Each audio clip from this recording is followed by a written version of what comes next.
होंगे इस समय, आपके पुरखा आए हैं, वो भी उस चीज को देख के आपको आशीर्वाद देकर चले जाएंगे।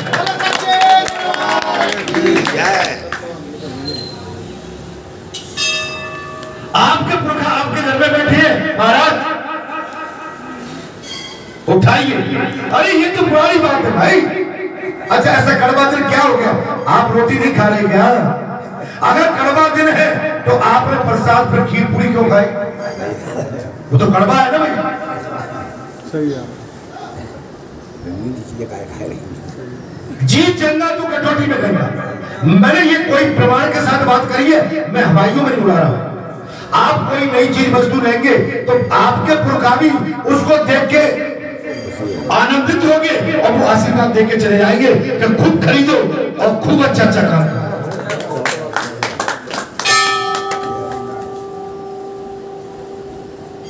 लेकिन जो मैं पूछेंगे पंडित जी दिखाए, पंडित जी भगत जी तो ऐसा कहेंगे जो बता दो जब अन बिहाते बयान करे आती है, पहले बता दे कि भूस में मल महीना आएगा काएगो मलच ब्याह मत करना, और पिछले भूस में पूरे में पंडित जी ने ब्याह निकाल कर समय ब्याह करा दिया। कराए कि नहीं कराए? अरे भैया मेरी बात को जवाब देते जाओ। ब्याह भय के नहीं भूस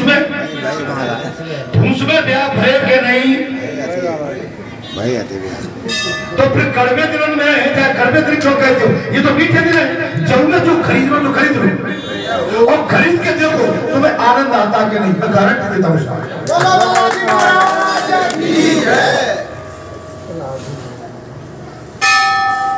आप किसी शास्त्री के पास जाओगे ना, ठीक है वैसे तो ठीक कहिए पर जामन ने जी आ रहा और कछु कैसो हो नहीं जामे कछु ना ने चाहे न कहते तो वो करते बस सब ठीक है। जी चंगा तो कठिन हर दिन सुबह हर दिन हर सुबह। मैंने कहा ना रविवार को सूर्य रविवार को सूर्य दिन का सूर्य देवता का दिन है, सोमवार को भगवान शंकर का, मंगलवार को हनुमान जी का, और बुधवार को गणेश जी का, और बृहस्पतिवार को वासुदेव का श्री कृष्ण भगवान का, और शुक्रवार को माता भगवती का, और शनिवार को हनुमान जी फिर आ गए और शनिदेव आ गए। अब बताओ मैंने कौन सी कसर छोड़ी? अच्छे से बता दो। आज कोई भी शास्त्री बता दे कि कोई दिन भगवान का नहीं है, मैं जीवन भर उसकी गुलामी करूंगा। मेरे लिए हर पल हर क्षण भगवान का। उठो बैठ मेरे लिए हर पल हर क्षण भगवान, जहां चितवन का प्रभुवास। जो भैया महाराज अब तो हमारे भैया कह रहे थे वो हल्दी की गांठ नारियल वो का है। अरे मैं तो कह रहा हूँ वो बता दूं, मैं बात खोले दे तो आज हल्दी की गांठ है। हल्दी की गांठ और नारियल, हल्दी हर शुभ काम में लगती है और नारियल श्रीफल माने दिए सर्वश्रेष्ठ फलों में हर पूजा में लगता है। यही है ना उसका प्रभाव। और हमारे महाराज जी ने सही कही है, हल्दी की गांठ नारियल आप अपने शुभ कार्य में रख लीजिए, आपका परम कल्याण, क्योंकि वहां से आपका समर्पित भाव प्रारंभ होता है। उसके माध्यम से समर्पित भाव आपका प्रारंभ होता है। मैं आपकी बात का प्रमाण दे रहा हूं।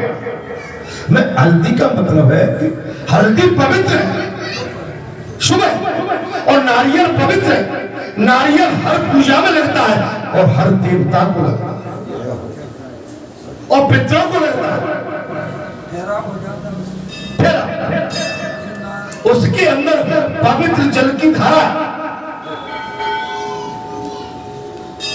इसलिए मेरा आपसे अनुरोध यही है कि अपने मन को पवित्र करो।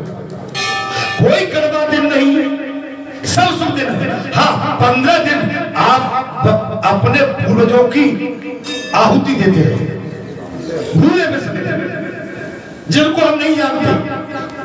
हम 3-4 अपनी पीढ़ी को मानते हैं, 4-5 तक पहुंच पाएंगे, उसके आगे पता नहीं है। उसके आगे भी हमारे कोई ना कोई पुरखा तो रहे होंगे।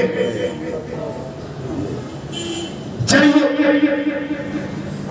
अब मैं कथा की ओर आता और इस समय पुरखंड गए। आज आप आश्चर्य करोगे महाराज, मैं उठने के लिए खड़ा और मुझे मेरी दादी माने हमारे पिताजी की श्री माता जी दिख रही है, सफेद कपड़े में बैठी है, मुझे बिठा लिया।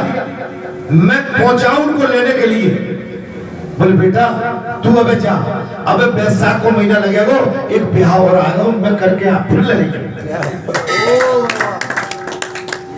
क्या चक्कर है, क्या चक्कर है। और उनके एक भतीजे थे, मैं देख रहा हूं वो भतीजे उस घर में से निकल रहे हैं, सफेद वस्त्रों के साथ वो निकल रहे हैं।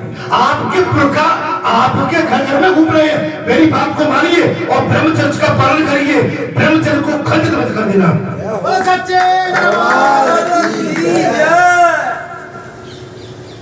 ब्रह्मचर्य को खंडित मत करो। हमने केवल सोचा कि नहीं, आज हमारे पुरखा ब्रह्मचर्य तो सबसे पवित्र धारा। हम कोई भी अशोक्ति अनहोनी अपने घर में करेंगे जानबूझ के तो अपवित्र हो जाएंगे और हम पर उंगली उठ जाएगी।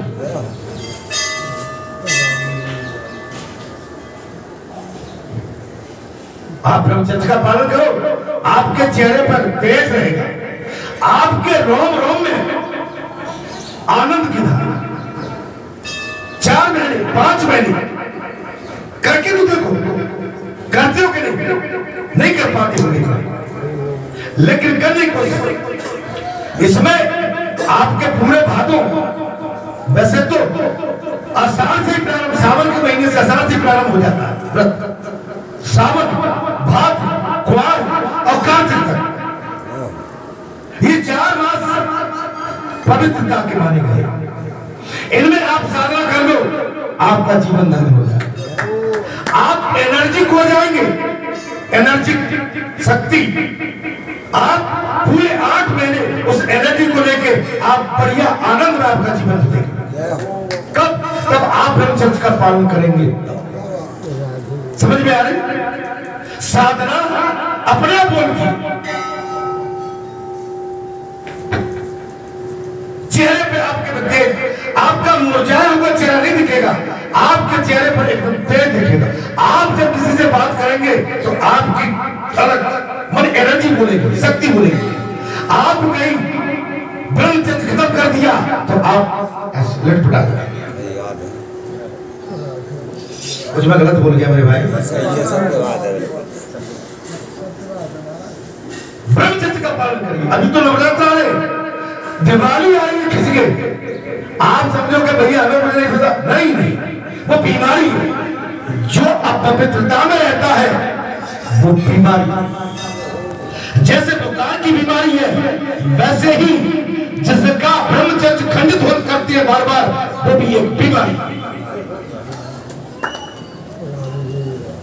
कुछ समझ में आ रही? इसमें लिखा नहीं है तो ऐसी बात कर रहा हूं।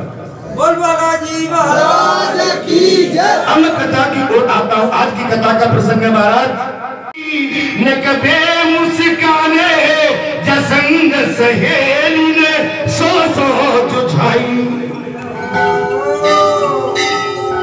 ये वृंदावन की बात है और गोपिका आपस में एक दूसरे पर व्यंग कर रही है। एक गोपा ने कहा, मैं निकली अपने घर से, तो बैठे तो नंद के लाल व थाई। नंद के लाल कौन है? भगवान कृष्ण। मैं चितई, कौन चितई? एक सखी चितई। मैं चितई ने के बेमुस्काने या संग की सोच ने सौ जुझाई। मैं ठेठ भाषा में बोला, माने बरसाने की ठेठ है। जराड़ निपूति को पूत मरे, जन ऊंची अटारी से नीचे बसाए। छोड़ चलो पिया जा ब्रज को, सो पानी में आग लगाए लुगाई। क्षमा करना, मैंने ब्रज भाषा में बात करी है, मैं क्षमा चाहता हूँ। जो कहीं अब भ्रांति अब शब्द आए, मैंने जानबूझ के नहीं कहे, क्योंकि ये हमारे ब्रज की भाषा है। ठीक है भाव? हाँ, सारी सहेलियों ने कह दिया, सखी इस ब्रज को छोड़ो, हम तो कन्हैया को ले चलते हैं। जब पानी के पीछे जाके पीछे उत्पात है, ऐसा पानी ऐसा सब उनको मुबारक हो, अपन तो अपने कन्हैया को लेके चलते हैं। भगवान के प्रति प्रेम, ईश्वर के प्रति प्रेम है। भगवान प्रेम में ठगे जाते, भगवान प्रेम में अपना सर्वस्व न्यौछावर कर दे, आपके बन जाएंगे। अरे बना के तो देखो, वो आपके सर पर बैठ के बोलेंगे, बुला के तो देखो, वो आपके अंदर हृदय में बस जाएंगे, बसा के तो देखो, वो आप अपने हृदय को फाड़ के तो दिखाओ, वो आप हनुमान बन जाएंगे और राम जानकी लक्ष्मण के दर्शन भी करा देंगे। बसा के देखिए, ब्रह्मा आदि नहीं मेरा नाम करेगा रोशन जग में मेरा, तुझे सूरज कहूँ या चंदा, तुझे दीप कहूँ या तारा, मेरा नाम करेगा रोशन जग में मेरा राज दुलारा, मेरा नाम करेगा मेरा राज दुलारा। जब एक पुत्र पैदा होता है तो भगवान माता पिता को बहुत खुशी होती है। तेरा नाम सूरज रखूं चंदा, तू अच्छा हुआ है, मेरा संसार में तू नाम करेगा। जब मैं बूढ़ा हो जाऊं मेरी उंगली पकड़ के चलना,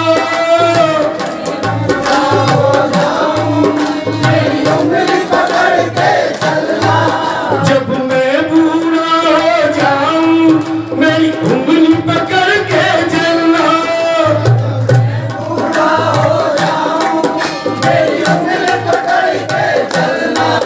तुझे सूरज कहूँ या चंदा, तुझे दीप कहूँ या तारा, मेरा नाम करेगा रोशन जग में मेरा राज दुलारा, मेरा नाम करेगा रोशन जग में मेरा राज दुलारा। ये आसरा होगा, ये माता पिता। आज कोई माता पिता के लिए हम सोचते हैं कि हम वृद्ध अवस्था में पड़े हैं, मट्टी समेटना ना, ये नाइंसाफी है, ये नाइंसाफी है। ये हमको दिखते रहे, हम इनकी सेवा करते रहे, इनको जो पीड़ा मिल रही है ये तो ईश्वर जाने, लेकिन हम अपनी सेवा में कोई कोताही नहीं।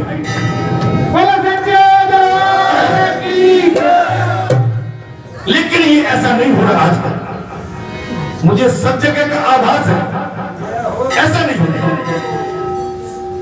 अरे हम बूढ़े हो गए, जिस माता ने जिस पिता ने हमको जन्म दिया था इस संसार में नहीं है, लेकिन हम भी बूढ़े हो गए, बाल पक गए, बुढ़ापे की ओर है।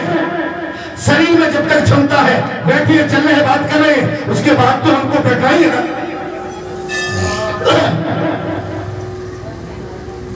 गारंटेड नहीं है शरीर।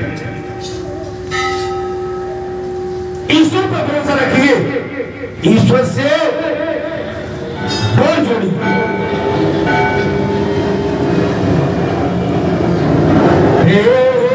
पीपर बत्ता चिकन हो भैया बापे बेटी मोरी हो,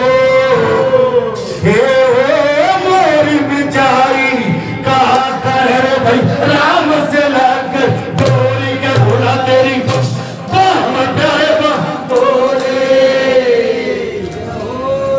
आपकी डोर भगवान से लगी, आपकी डोर भगवान से लग गई, आपका कल्याण है, आपका मार्ग आनंद में है। आप जहां से जाने के बाद ठुटरे ठुटरे घर में नहीं रहते होंगे, आपके चेहरे प्रफुल्लित आनंद में, आपके भजन कीर्तन संकीर्तन, आपकी रामायण ध्यान संतन और भगवान का चिंतन ही चलता है। आपका मन हमेशा आनंदित होता रहे। तब आप आनंद में विभोर हो जाओगे, तब परमानंद को अपने इस हृदय में रख लोगे। तब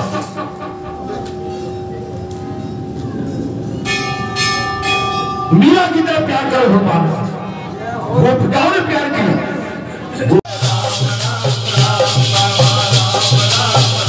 राम राम राम राम राम राम राम राम।